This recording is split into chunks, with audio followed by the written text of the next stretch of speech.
الحمد للہ وکفا وسلام علی عبادہ الذین اصطفیٰ اما بعد قال النبی صلی اللہ علیہ وسلم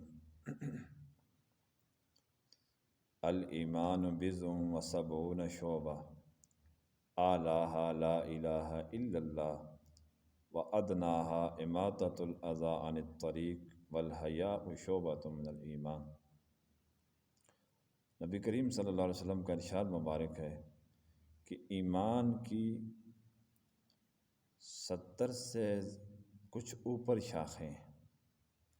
سب سے اونچی شاخ، اعلیٰ و بلند شاخ لا الہ الا اللہ ہے، یعنی کلمہ طیبہ ہے، اور سب سے ادنا شاخ ایمان کی وہ یہ ہے کہ راستے میں سے کوئی تکلیف دہ چیز ہٹا دینا، مثلا روڑا ہے، اینٹ ہے، کوئی کانٹا وغیرہ ہے، کوئی بھی چیز ہے۔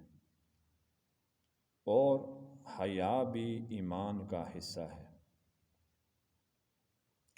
کلمہ طیبہ تو سب سے بلند شاخ ہے ایمان کی، اس کے بغیر تو ایمان آ ہی نہیں سکتا، اس لیے اس کو پہلے ذکر فرمایا لا الہ الا اللہ محمد الرسول اللہ۔ اسی طرح صفائی، نکاح، والدین کا احترام وغیرہ وغیرہ، یہ سب ایمان کی شاخیں اس کے اندر داخل ہیں۔ سب سے اعلیٰ شاخ اور سب سے ہلکی شاخ بتا دی ہے۔ سب سے ہلکی شاخ یہ ہے کہ راستے میں سے کوئی تکلیف دہ چیز ہٹا دی جائے۔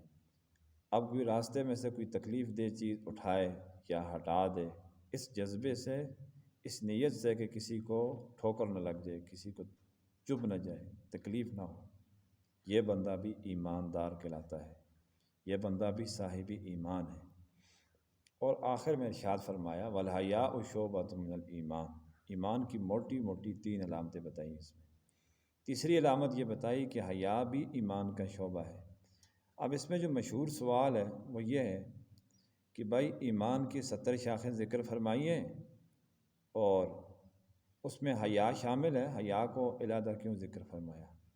حیا کو عظیم الشان ہونے کی وجہ سے، یعنی اس کا چونکہ عمل دخل ایمان کے ساتھ زیادہ ہے کلمے کے بعد حیا کا، تو اس وجہ سے اس کو علیحدہ ذکر فرمایا ہے۔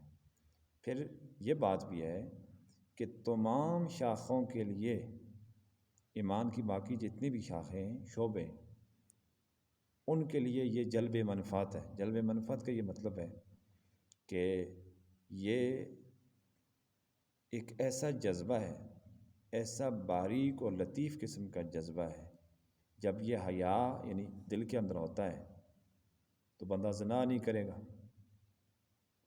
جب حیا دل کے اندر ہوگا بندہ نماز نہیں چھوڑے گا، بندہ کسی کو قتل نہیں کرے گا، بندہ کسی کو گالی گلوچ نہیں کرے گا، بندہ فحاشی کے مقامات پر نہیں جائے گا، بے پردگی نہیں اختیار کرے گا۔ تو اس لیے حیا کو علیحدہ ذکر فرمایا ہے کہ حیا بہت سارے اعمال کو کھینچ کے لے آتا ہے۔ تو جس بندے کے اندر حیا ہوگا اس کو یہ فکر اور یہ جذبہ بیٹھنے نہیں دے گا، چین نہیں دے گا کہ یار نماز کا حساب کتاب ہونا ہے، کل قیامت کے روز شرمندگی ہوگی، تو لہٰذا نماز پڑھ لو۔ تو ایمان کے ساتھ ساتھ حیا ایک ایسا جذبہ ہے جو بہت سارے اعمال کی طرف بندے کو کھینچ کے لے جاتا ہے۔ اس لیے ایمان کو بھی بڑھانا چاہیے اور حیا بھی اپنے اندر بہت زیادہ رکھنا چاہیے۔ آج کی حدیث کا یہی مطلب ہے۔ یہ روایت بخاری شریف کی روایت ہے۔ اللہ تعالی ہم سب کو ان احادیث کے اوپر عمل پیرا ہونے کی توفیق عطا فرمائے۔ وآخر دعوانا الحمدللہ رب العالمین۔